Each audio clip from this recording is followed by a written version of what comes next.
I wanted to give you a heads up on some things we've got coming up here at the library so you can put it on your calendars. On August 22, our next brown bag will be with Library Fellow Meg Roberts, who's going to discuss her research topic, Caregiving and Crisis in the American Revolution. And on August 26, Sarah Juliet Lauro will discuss Monumental, Commemorations of Enslaved Resistance. And on August 15th, which is tomorrow night, we have our next Ford Evening Book Talk.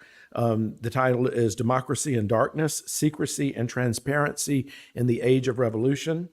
And that's with former library fellow Caitlin Carter. And our next lunch at the library will take place on September the 10th with Jennifer London, who's going to discuss her new book, Profiles in Character, 16 Americans and the Traits that Define Them. And now to introduce today's guest speaker. Sally Hadden is a professor of history at Western Michigan University. She has written or edited 4 books, including Slave Patrols, and is the author of more than 25 articles and book chapters in the field of early American history, legal history. One Supreme Court is a book that she co-authored with Maeva Marcus from George Washington University, which scrutinizes the first Supreme Court of the 1790s in light of its English, colonial, and Revolutionary era forebears. Sally is a 3-month fellow, and we're delighted to have her here. And please join me in welcoming her to the podium.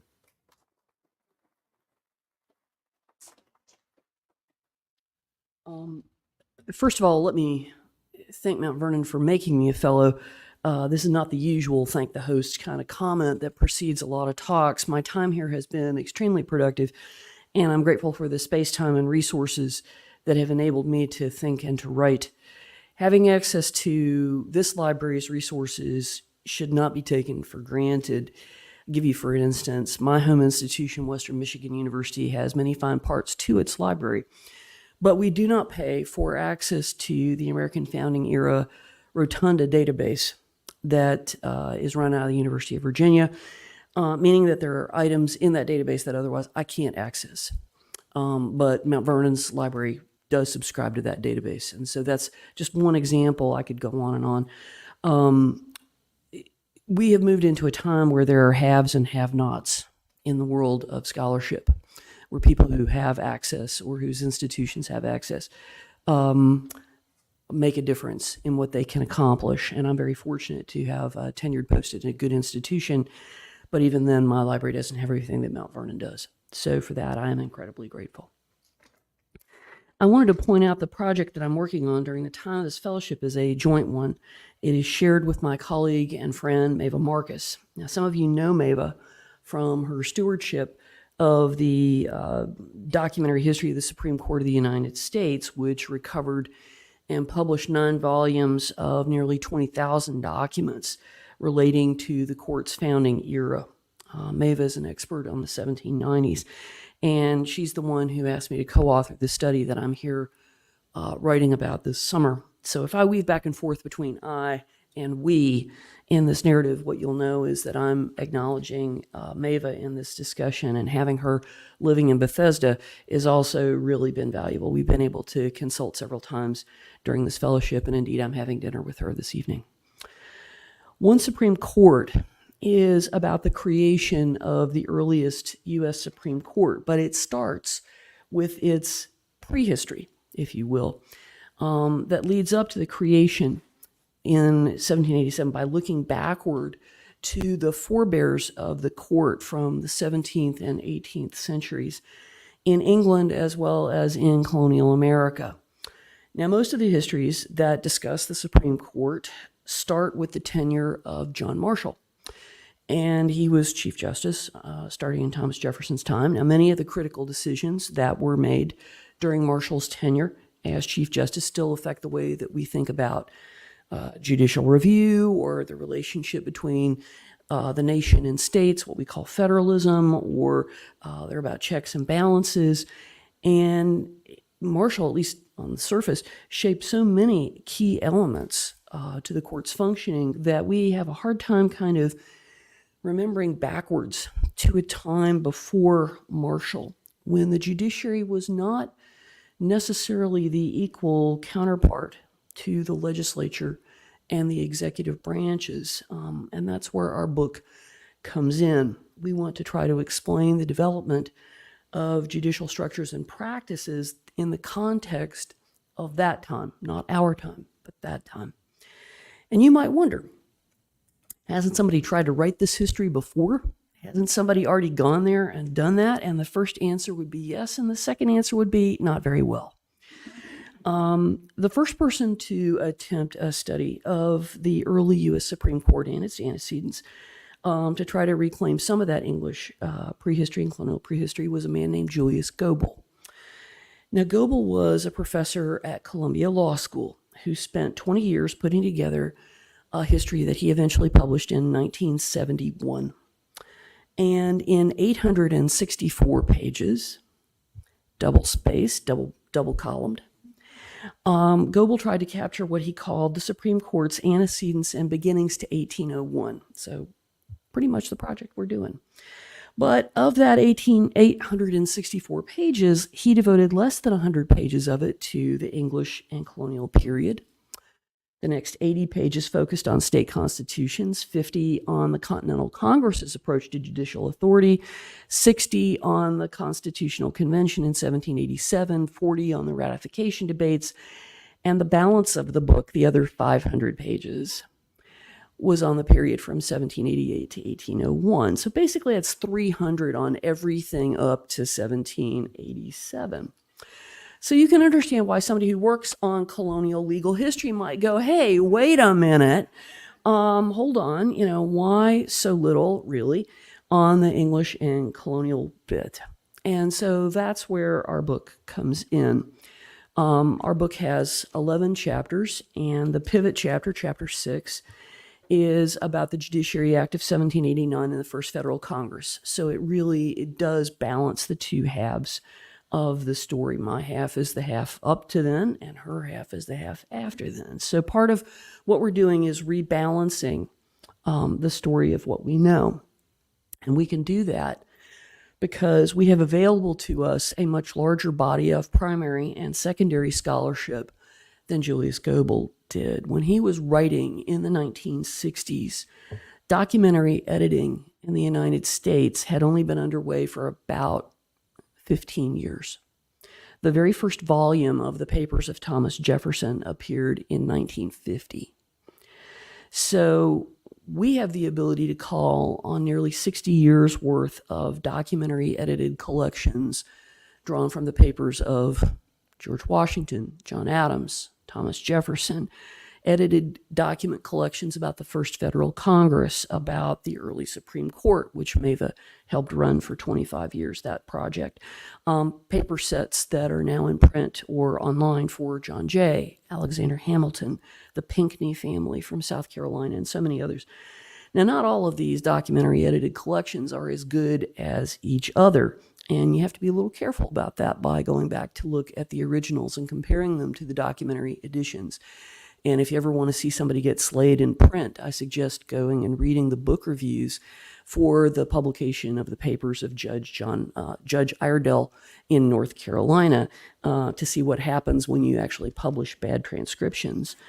But by and large, we now have accessible to us and searchable on a vast scale a mountain of primary source material that Goebel simply couldn't call on. And the same can be said for the scholarship that exists about the 18th century generally, which since 1971 has moved on in a myriad of ways. We now have studies about traveling accounts. We have studies of gender. We have studies of court meetings, what happened when judges came to town, book buying, who owned which law books and what did they read, masculinity, sociability, refinement, how did they dress, what kinds of homes did they live in, the economy, agriculture, foreign policy. I could just go on and on. Scholarship about the 18th century tells us much more about the world in which the court functioned, in which these men lived and worked. But it also encourages us to take a different approach to that world from the one that Goebel did. In the time that Goebel was alive, when he was writing his history of the Supreme Court, there was a much closer identity between constitutional history and legal history. And so let me try to describe for you a little bit about that distinction then and now. Okay, some people might think constitutional history is legal history, right? Well, they're not exactly the same. Legal history, most people might say, well, surely it's about the Supreme Court. That's partly true. It just isn't completely true.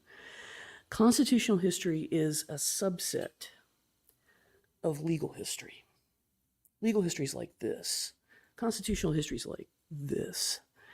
And that's, it's a lot. I mean, to say this is still to talk about everything that law professors are interested in, everything that legal historians might want to know about the Supreme Court, but legal history is literally vast.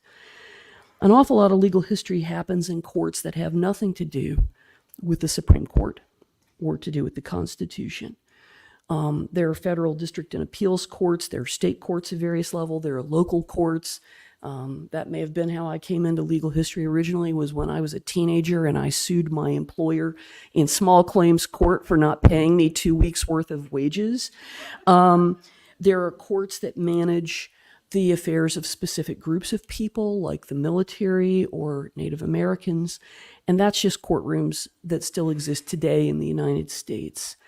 In the past, there were courts for medieval manors. Then and now there are religious courts. Roman Catholic Church has courts. Rabbis have courts.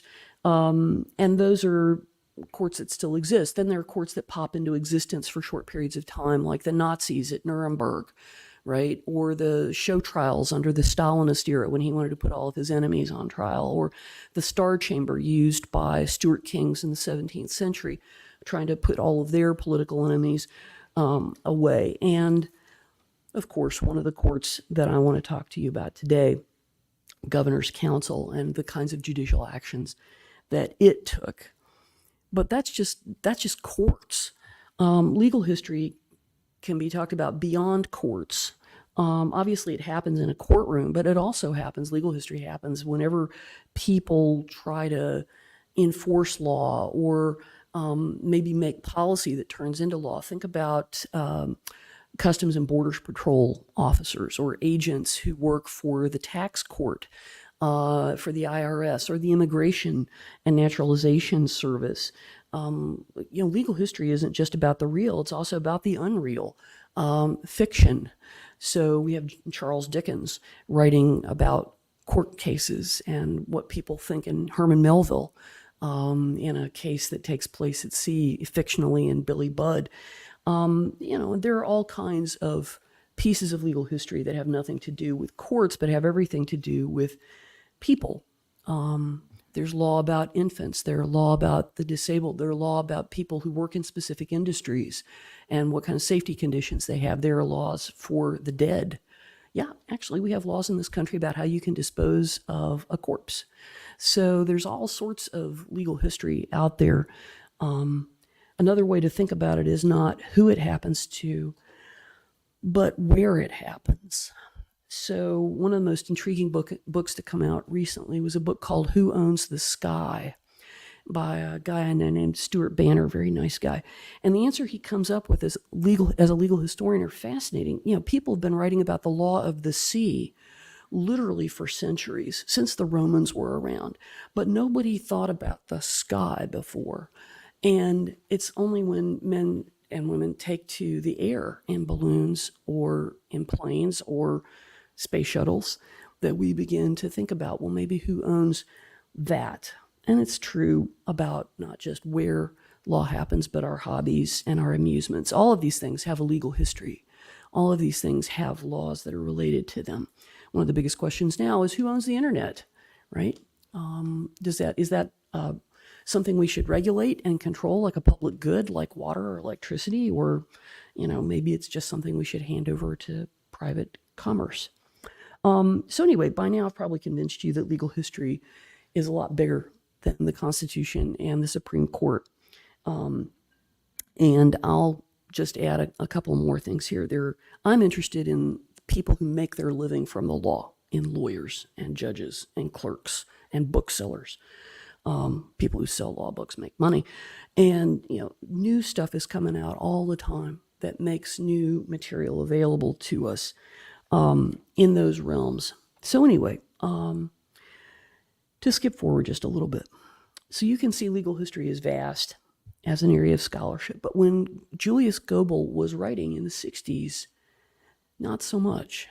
People were only interested in what happened really within the Supreme Court and within the court itself. And so in telling this story about the forebears of the Supreme Court, Maeva and I are drawing on this kind of major sea change in how legal historians think about their own world, think about their scholarly world. We're no longer interested in just one corner of legal history. We're interested in the whole ball of wax.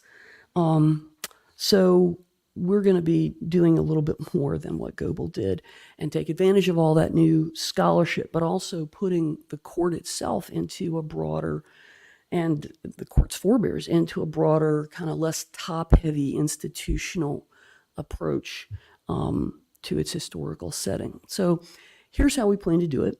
I'm drafting the first 5.5 chapters, and Maeva's doing the last 5.5 chapters, and basically we overlap in the middle of chapter 6, where we both know a lot about the first federal Congress. And the chapters are grouped into sections. And so the first section, the first group of chapters is called Forebears, and that focuses on the English and colonial American colonial background, as well as the state constitutions and the first American courts.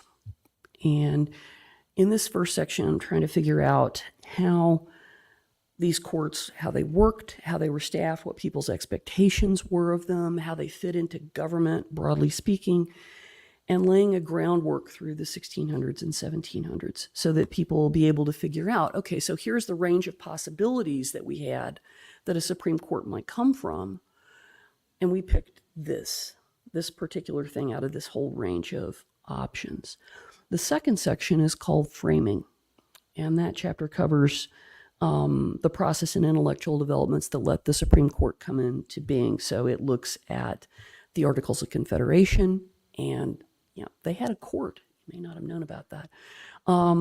And also the failings of Confederation and the making of a constitution and its ratification, and the various ideas that got batted around about what might be done to make judicial decisions, and how the Congress fleshed out that process, the first federal Congress in '89, and how it put flesh, if you will, on the bones, the outline of the court. And the last section of the book, called Fragility, explores both the weaknesses of the first Supreme Court and the difficulty that George Washington had keeping men on the bench, because it's almost like a revolving door he's got going on with people who are on and then they're off and then they're on again, and the small number of cases that are being heard and the travails that the justices had from riding circuit.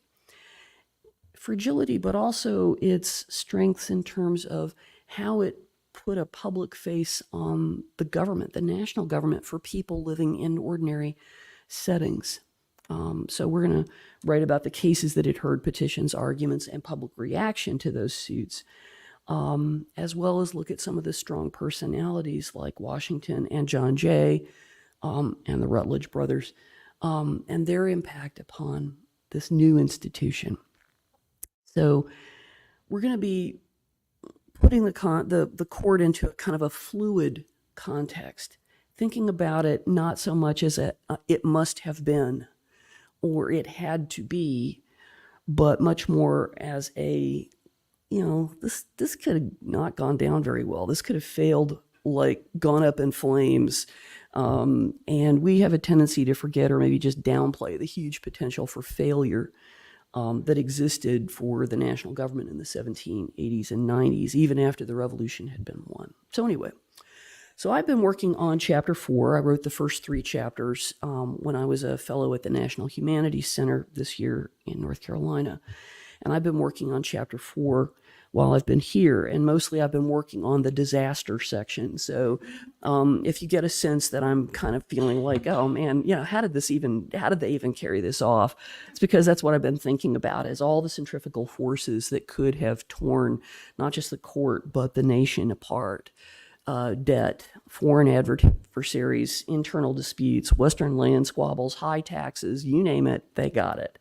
I found some economic data that described how in 1786, it was the downward point of the economic cycle that they had dropped enough GDP between 1775 and 1786 that it's equivalent to the Great Depression.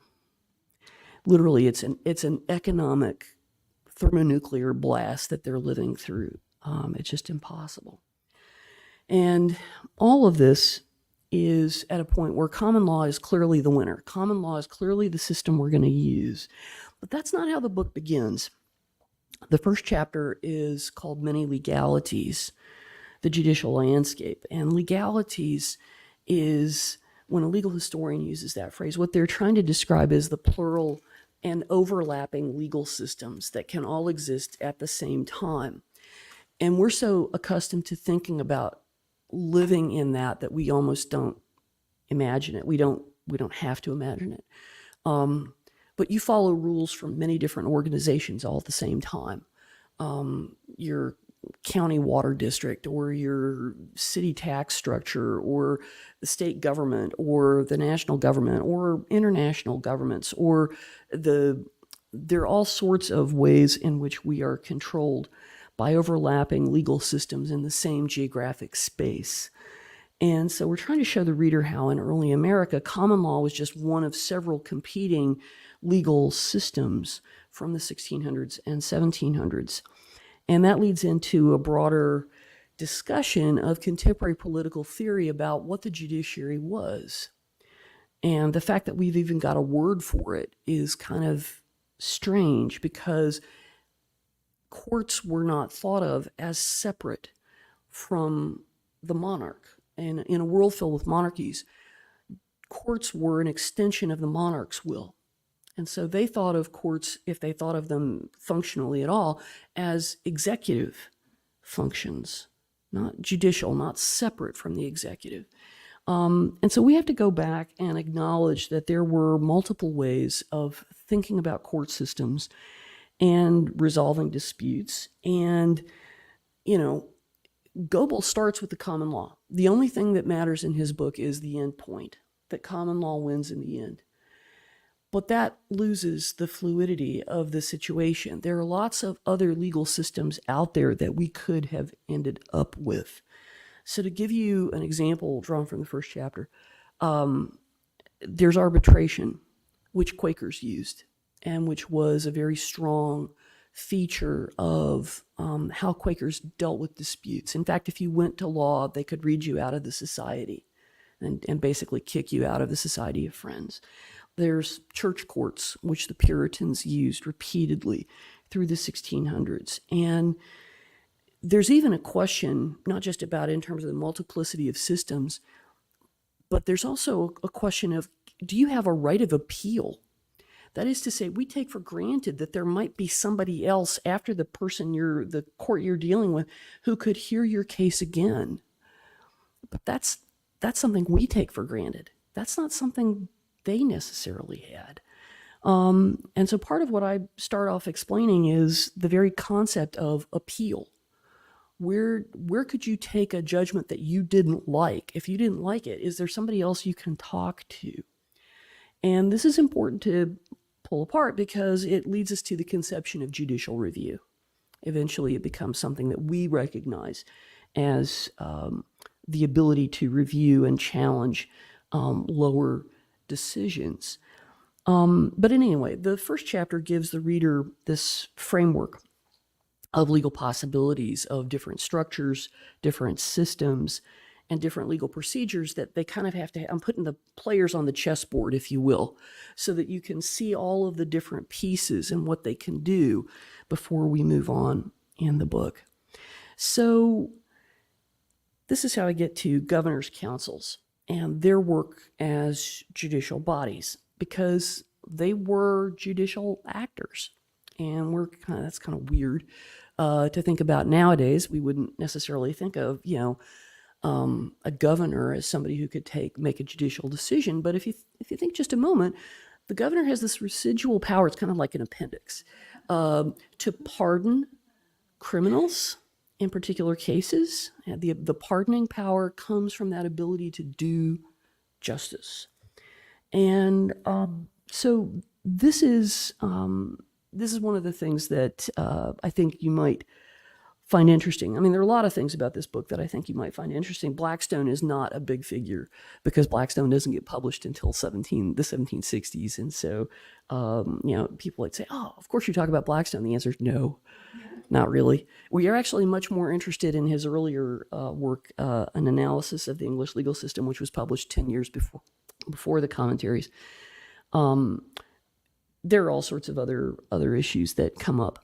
But the practice of submitting questions for appeals leads to some surprising outcomes. Did you know, for example, that in Georgia, they didn't have a single state Supreme Court until 1846? Okay, that's just, it looks odd to us. But to them, it looked perfectly normal. They didn't trust submitting a decision that had been made by a local jury and a local judge to people who lived far away from them, even if far away from them was the distance from, say, Milledgeville to Savannah. They didn't like it. And so they didn't want it. They didn't want any part of it. And, this is the sort of information Goebel didn't have, because the book about Georgia legal history didn't get written. That book didn't get written until the late 1980s. It's 30 years too late for him. And there are a number of places where, we can take advantage of things that he just didn't know. So anyway, to get back to the governor's councils here and the role that they played in handling appeals, or some appeals. Okay, so the blurb that got you here talked about governor's councils and what they could do in terms of being judicial bodies. And we haven't really integrated them into our story, our legal history story of early America very well at all. Legal historians really haven't looked at this, and so this is actually what I might rate as the book that comes after the one I'm working on with Neva. But if you're trying to understand the Governor's Council, start with Virginia. That was one of the places I was interested in. And so you might say, okay, fine, let's go look at what the Governor's Council's records have to tell us. And so you go to the library and you'd pull down a book by H.R. McIlwain, who was the state librarian and head state archivist and was in charge of things in Richmond for a very long time. One of the books, a series of books called Executive Journals of the Council of Colonial Virginia. And in his preface, McIlwain says, the council's journal for its judicial work was destroyed in an 1865 fire in Richmond at the end of the Civil War. And you'd say, okay, well, that's it. I'm done, right? There are no records left. My first reading of this sentence was, wow, too bad. There isn't any early judicial material for me to go look at. So, and that's a shame, because Virginia make a really nice case to compare with Georgia or Massachusetts or other states where I found it. I was pretty disappointed, but I kept reading the preface, and it says, McIlwain says, the line of demarcation between the functions of the council as an executive or advisory body and as a judicial body was not clear. Boy, is that an understatement. That's exactly what I'd found in all of these other colonies that I had looked at, that basically they do something judicial now, something that looks executive to us. They go off and they look at the budget for a while. They come back and they do another judicial part, and it's just all mixed up. In fact, as McIlwain goes on to say, many of the questions appear to be judicial rather than administrative. And I'm like, okay, wait a minute. Appear is present tense. Appear, which made me wonder, wait a minute, maybe there's still something out there going on. Laws had not yet been passed covering the cases, or the council did not recognize them as applicable. And at that point, I'm done with the preface. I just want to see what the records say, right? So I flipped to page 1 and from his preface, and the very first item on page 1 was a dispute about the proper course of an appeal and whether a party had to show up for an appeal hearing. This was the case. Colonel Saint Leger Codd, great name, had won his suit in the first county court that had heard it against a Mrs. Bland, and she appealed the ruling to the next sitting of the assembly. That is to say, she appealed from the county court to the highest legislative body in Virginia.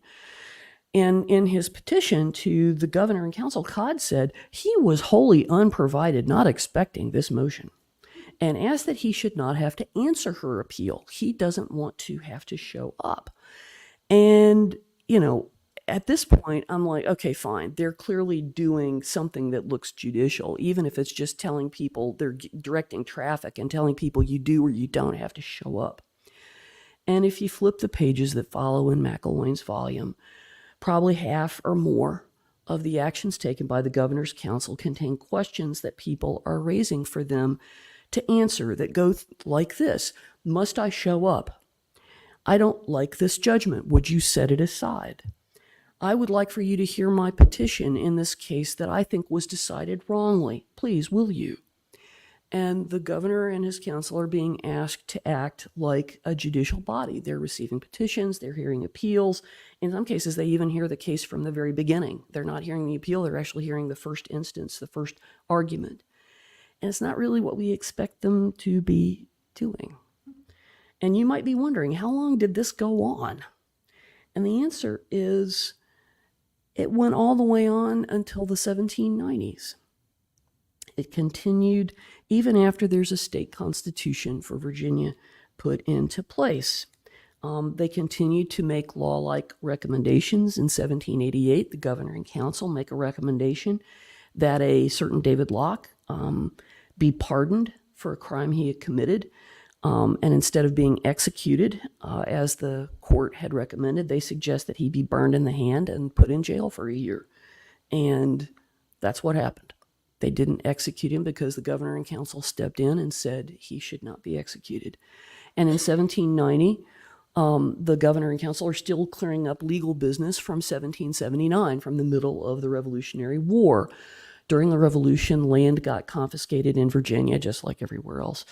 And the question was, who had the right to collect rents from that land while the Revolution was happening?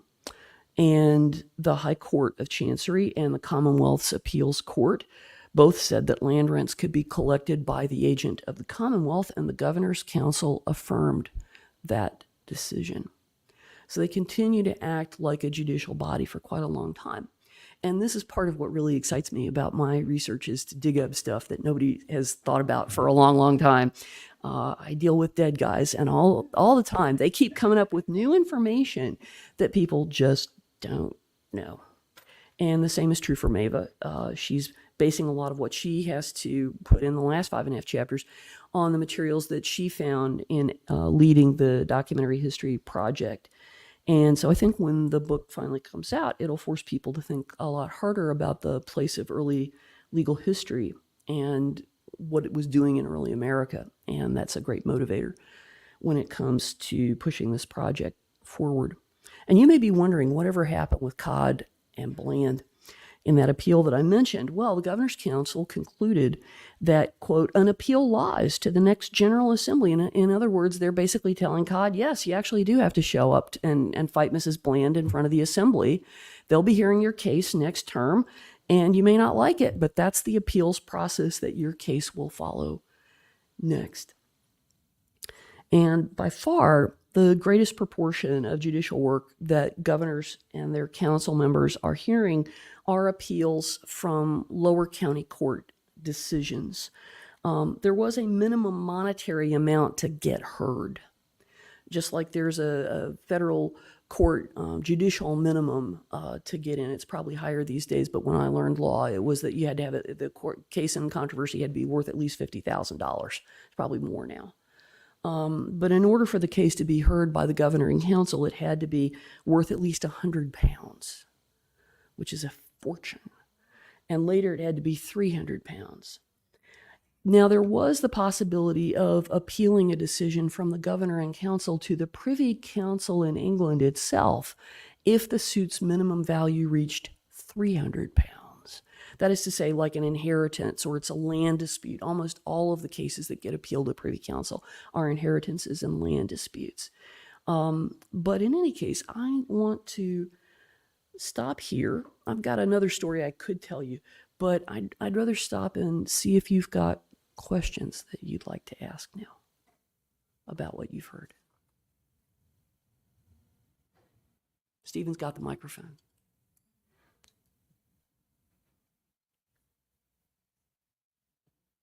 Sally, you had mentioned that George Washington had a hard time keeping everyone or keeping justices on the Supreme Court. Why was that? Part of it has to do with the low prestige of the national government. The Confederation Congress had trouble doing business.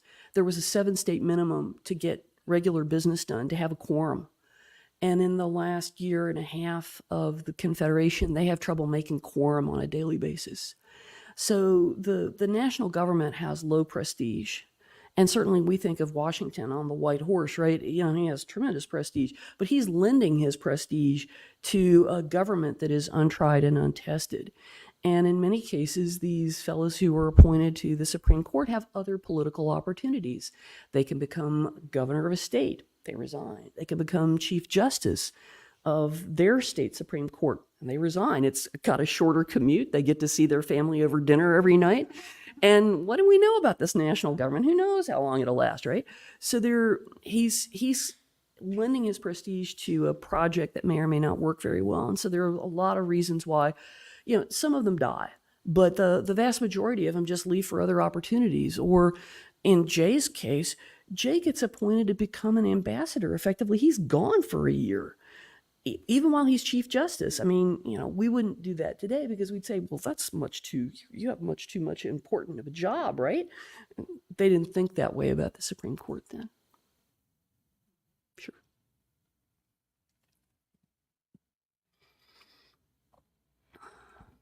Can I ask another one? Since you have, Hang on a minute. I think he's got the microphone. since you studied the early Chief Justices, which one was your favorite? Which one do you think really made an impact on the Supreme Court? I think Jay is probably the big player of the early ones. He is so knowledgeable about the law, and it's not to say that Rutledge doesn't, but Rutledge gets caught in a scandal that he can't get out of, and there are real problems there. So in terms of Chief Justice, it would be Jay. In terms of pure knowledge, it's probably Wilson. But I mean, Wilson, you know, he has a lot of other problems of his own to deal with. Many of these guys are land speculators, and they end up getting caught up in financial dealings that really kind of pull their attention in a lot of different directions too. Yeah, with respect to the Governor's Executive Council, I know Virginia is 12-man council. Mm-hmm. Could you talk about the tug of war between the governor picking them and maybe the Privy Council in London making recommendations? Sure. The Privy Council expects the governors on the ground to send recommended names back to them because obviously there are loads of people living in the colonies who they don't know. But it's also true that these councils are going to be stacked with favorites and people who they know are reliable for doing various jobs. And so if it's somebody who's a son of someone, they're likely to put the son on. If the father dies, it's a family legacy kind of thing. But they're going to take the governor's recommendation fairly acutely, unless that governor runs into significant problems with his own council. And in New York, that becomes such an issue that they basically wipe the slate clean and say, we're going to start with a new group. And by the way, we're putting 3 guys back on who we know you don't like. But we're going to vacate everybody's commissions. And that's actually important because the date of your commission indicates seniority, right? And the senior most member of the council, if there's no lieutenant governor around, the senior most member of the council might end up becoming acting governor. And so they want a steady hand on the tiller to make sure that things go well in case the governor drops dead of typhoid fever or something like that. You know, typhus. I mean, they live in a world in which the average lifespan is 42, so they have to be concerned about the ages of these individuals, as well as how frequently they can come together. A lot of governors complain, well, I've got 12 guys on my council, but these 5 guys haven't come to town for the last 2 years. They live too far away, or they're just not coming to town as often or as frequently as they used to. So it's less of a tug of war and more of a collaboration, unless they suspect that maybe the governor has done something hinky. And if they think that the governor may be doing something that is not quite on the up and up, then that's when they'll pull the rug out from under the governor, and the Privy Council will appoint whoever they like. And they unappoint and reappoint people with abandon. My casual reading of some of the Virginia stuff is it looks like most of the council members were basically lifetime appointments. Oh, yeah. You pretty much did that hold true after the revolution? That's, if you're asking after the revolution, that I cannot necessarily answer for you. And that's a good question, and I should follow up on that, because up to the revolution, these are effectively lifetime appointments.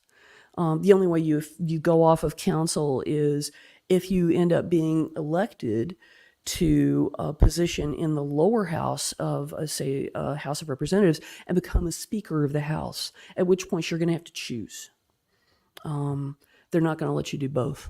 But in the period after the revolution, I don't know about the longevity there. I haven't actually looked at that, so that's something I'm going to have to look at. Thank you. Great question.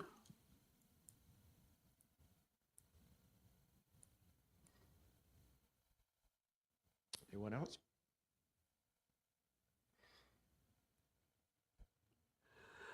Well, maybe if we've got a little time, I'll tell you a story about some guys in Connecticut.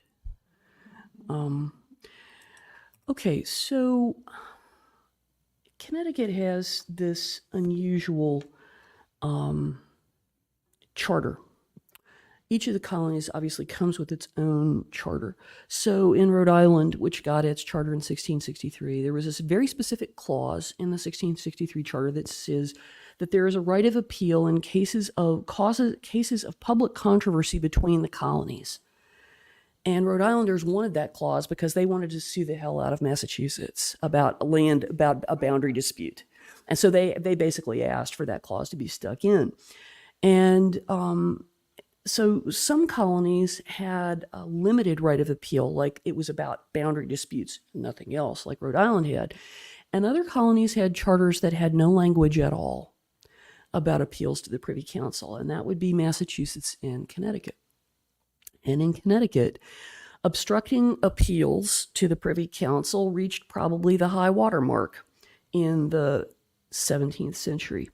In 1662, Connecticut got a new charter, and its Court of Assistants came into being. And it was composed, this Court of Assistants was composed of the governor and at least 6 assistants out of 12, and that group of 12 also constituted his council and the upper house, the assembly, as well as half of the body that's this Court of Assistants. So if you're confused already, I'm sorry, they were.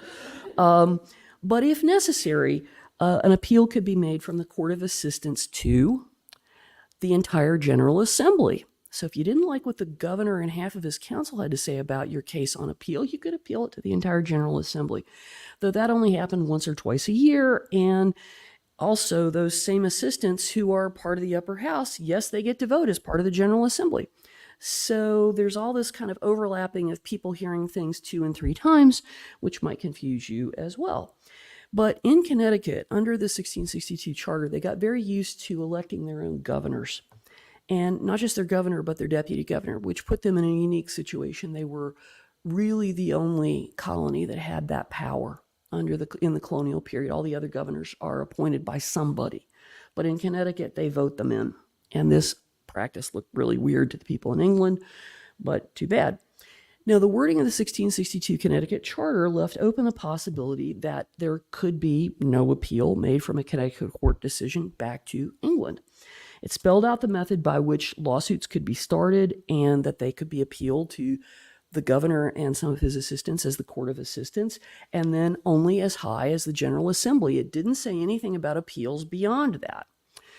And since it wasn't mentioned, a lot of Connecticuters thought it shouldn't be presumed to exist. And for nearly 30 years into the 1690s, it never happened. There were no Connecticut appeals from Connecticut to the Privy Council.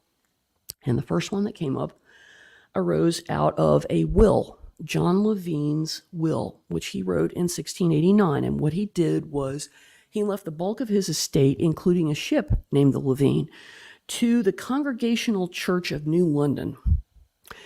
And then he left like token amounts to his two stepsons, Barbadian-born John and Nicholas Hallam. Now, Levine died. His will got probated. The Hallams objected. They took it to court. They lost. And so they waited for another chance maybe to contest the will. But in the meantime, they used their inheritance to buy the Levine, to buy the ship at auction. And so when their mother dies 10 years later, they use their inheritance from her dower share to go back to probate and argue that he was crazy when he made the will and that the whole will question should be reopened again. So 10 years have gone by, and they use their inheritance of her dower share as a pretext to argue that he was insane when he made the will and the entire estate should be probated again. The county court rejected this request, whereupon the Hallams petitioned the Court of Assistants, governor and half his council, to complain about the outcome. And they didn't go through the appeal process. They were actually just registering a complaint. And the Court of Assistants rejects that complaint. They say, look, if you want us to talk about it, appeal, file a formal appeal, then we'll hear the case. Whereupon the Hallams demanded an appeal, not to the General Assembly, but to the Privy Council. They want out of Connecticut. Okay, these are two guys born in Barbados, so they're outsiders. And they have little to lose because they don't care whether an appeal to the Privy Council makes the Connecticut folks look bad or not. But they think they're not getting justice there, so why not try again someplace else? They managed to get a hearing before the Board of Trade in 1699 on the right to an appeal to the Privy Council, and it's just really coincidental that on the same day, there's a dispute from Rhode Island and a dispute from South Carolina also about that very same problem. Can a colony cut off appeals back to England? I'm thinking they're manufactured, but hey, that's just me. Anyway, an English observer, Sir Henry Ashurst, later came to write that he thought these appeals had been cunningly timed to coincide. I think he's right. Okay, so Ashurst gets pulled into this case to argue on behalf of Connecticut. And in his argument in 1699 to the Board of Trade, he pulls out all the stops. He makes every argument, as a lawyer would say, arguments in the alternative. If you don't like this argument, let me try this one. If you don't like this one, let me try that one. He argues all the way down, like halfway through the alphabet of alternative reasons why the Privy Council should ignore this. And he says, look, the Connecticut Charter's wording doesn't explicitly grant a right of appeal to the Privy Council. There haven't been any appeals from Connecticut for over 30 years to the Privy Council. The Hallams didn't follow proper procedure. They didn't actually file an appeal with either the General Assembly or the Court of Assistants first. And basically, then he goes on to argue that what happens in Vegas should stay in Vegas. He says, look, the distance of the place seems to make it in some measure necessary that all causes be finally determined there. For should the common course of justice be by way of appeal to this kingdom, the expense must inevitably be great, whatever the value of the cause may be, or the circumstance of the party who prosecutes or defends it. And the event must be that the poor will be hereby oppressed. Be his cause never so just. Just ring in your heart, right? Okay. Ashurst tried to remind the Englishmen, as if they didn't know, that sea travel was dangerous, right? The hazarding of deeds and evidences, as well as the lives of the witnesses on the seas, it's an inconvenience, right, that the current method of resolving disputes didn't require. We don't have to ship things out of Connecticut if everything in Connecticut stays in Connecticut. Well, he doesn't win. Nice try. The Board of Trade rules that an appeal lies to the Privy Council, even if they thought the Hallams' argument was kind of flimsy. It, quote, do not appear evident unto us by any sufficient proofs that they thought that there should be a further hearing.